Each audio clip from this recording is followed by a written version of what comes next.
reaction ako doon guys sa ano.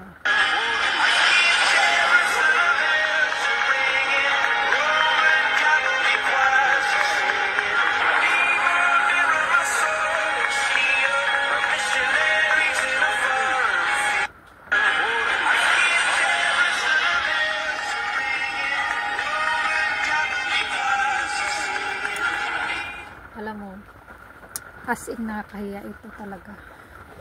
Yung kalukuhan, pangangabit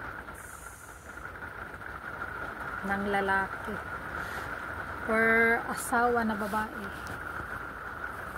Wala talagang lihim na hindi nabubunyag. Imagine mo, ang happy-happy nila, nagde-date sila doon sa concert ni Coldplay. Tapos, hindi nila alam na bigla silang ma-kiss cam. Pag kiss cam sila pala, nakayakap, ang higpit-higpit. Ewan ko kung ano talaga, talagang sinadya ba talaga to. Kasi may rumor na sinadya daw. Kasi yung asawa yata ni CEO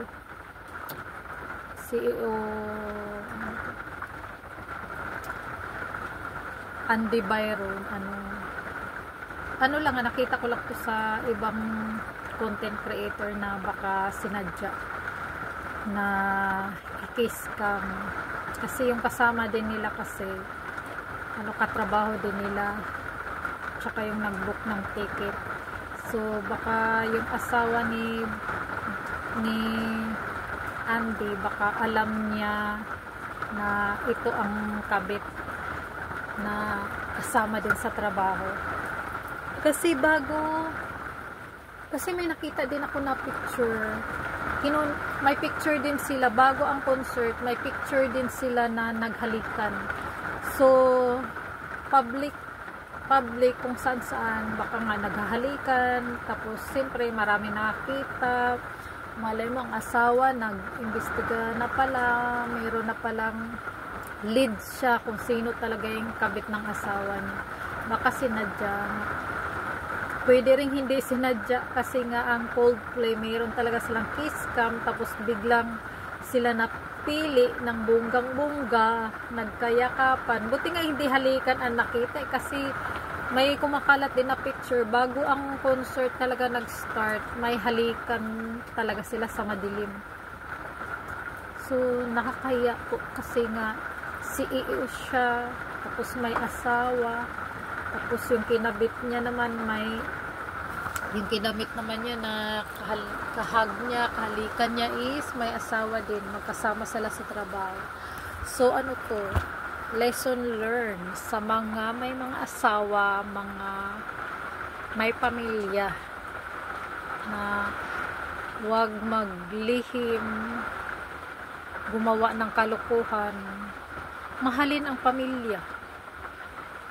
Kasi ang pangangabit talaga, wala talagang kabutihan sa pamilya, puro kamalasan, pangangaliwa. Bakit kailangan mangangaliwa, diba? So nakakahiya talaga. Wake up call to sa mga lahat, sa may mga pamilya, sa may mga kabit, na umayos sila, na wag nang gawin na ganito, yung komplikado ang buhay, diba? Alam mo naman may asawa ka na, wag ka nang kumakaringking, wag ka na maghanap ng number 2. Mahalin ang pamilya, mahalin ang asawa, ang mga anak, kasi kawawa ang pamilya talaga, as in apektado ang pamilya. Kagaya nito, bigla silang na kiss cam kasi public, kasi kung saan naghahalikan. So ayun, kahihiyan nila. Tapos nakita ko rin nagsalita yung asawa. Alam mo, may tsura yung asawa, yung kinabit niya, pangit ang tsura, matanda na. Tapos may asawa din siya, yung kinabit niya, yung si Christine Cabot. Meron siyang asawa. Alam mo yung asawa niya, si EO din.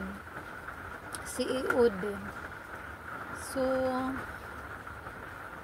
grabe. Di lang pigilan pang ngati. Dapat kung ganun, yung nagrelasyon o kapit-kapit sila, hiwalayin nila muna yung mga asawa nila. Kasi para officially sila. Kasi pag foreigners naman doon, may mga divorce naman. Ngayon lang nagpa-divorce. Nung nakita sila sa kiss cam, yung asawa ni Andy Byron nag-file ng divorce. Ngayon lang dinivorce.